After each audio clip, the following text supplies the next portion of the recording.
Hola, ¿cómo están? ¿Qué dicen? ¿Qué cuentan? Bueno, hoy vamos a ver un tema que se llama endometriosis.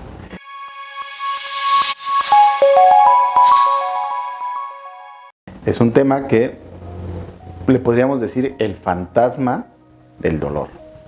Porque efectivamente es un tema que desafortunadamente pasa desapercibido en cuestión de diagnóstico. ¿Por qué? Porque el diagnóstico requiere de un evento florido en síntomas o, en su defecto, de que se utilicen estudios invasivos como son la laparoscopía. Y esos estudios pueden ser diagnósticos y también terapéuticos. Muy bien, la endometriosis como tal, ¿cómo se define? La endometriosis es una enfermedad crónica inflamatoria que es dependiente de hormonas y se caracteriza porque se presenta un tejido que es a veces, más bien en las imágenes que vamos a presentar, van a ver que es de tejido achocolatado, ¿sí? Pero una característica es que está fuera de la cavidad uterina y puede presentarse en varios lugares: órganos extrapélvicos y peritoneo, ¿sí?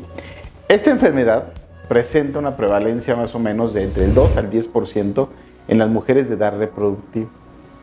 Afecta entre el 20 al 50% de las mujeres que consultan por infertilidad. Eso es bien importante. Y un 30 a 80% en las mujeres que consultan por dolor, ¿sí? O por dismenorrea, como ya lo vimos en el capítulo anterior, ¿vale? Es bien importante que sepamos cuáles son sus manifestaciones clínicas. Bueno, al igual que las manifestaciones clínicas, el diagnóstico, por eso el diagnóstico es tan complejo, porque las manifestaciones clínicas son específicas, pero muy generales. Por ejemplo, una paciente que viene a tu consultorio por infertilidad, usted mujer que se ha querido embarazar varias veces, un diagnóstico diferencial que tenemos que hacer los ginecobstetras es de endometriosis.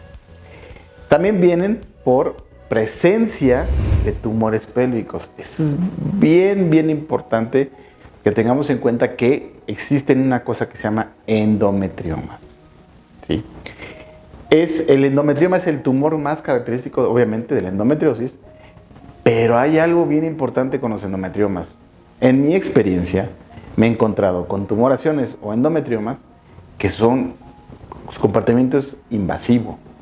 Y su comportamiento es que encuentras la cavidad uterina o la cavidad pélvica adherida a una cosa que se llama epiplón, o a los intestinos, o inclusive a una parte del intestino grueso, que es el recto sigmoides.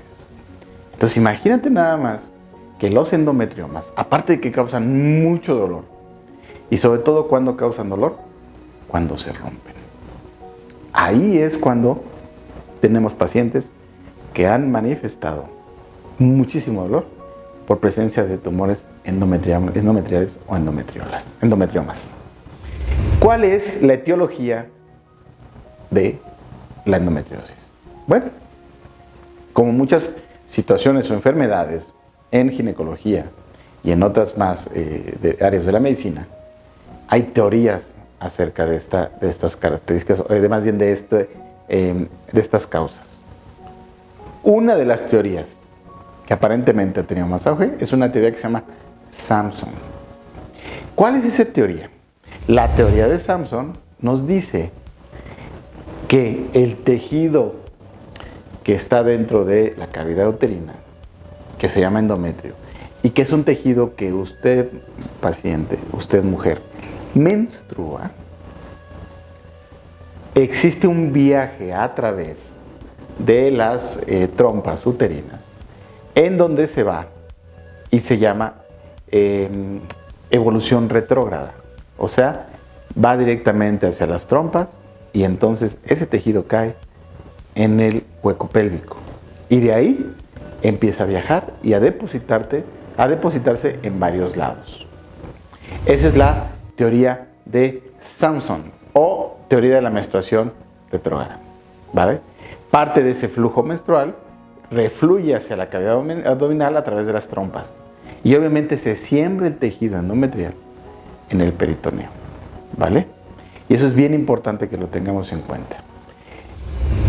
Existe otra teoría en la cual la metaplasia, bueno, el cambio de tejido, ¿sí? Se va dando en el órgano pélvico y entonces ese cambio se transformó en endometrio. Es una de las teorías nada más. Y la otra teoría que habla es del transporte de fragmentos de endometrio por vía vascular o linfática y obviamente eso puede pues explicar que el tejido se pueda ir a una endometriosis torácica, ¿sí? Aunque no lo crean, una endometriosis torácica, ¿sí? O inclusive una endometriosis cerebral. Aguas, porque sí es importante que lo tengamos en cuenta, ¿vale? Y a fin de cuentas, estas son teorías. Sin embargo, todavía no se alcanza a explicar en su totalidad o casarse con una de esas teorías como para explicar la etiología de la endometriosis.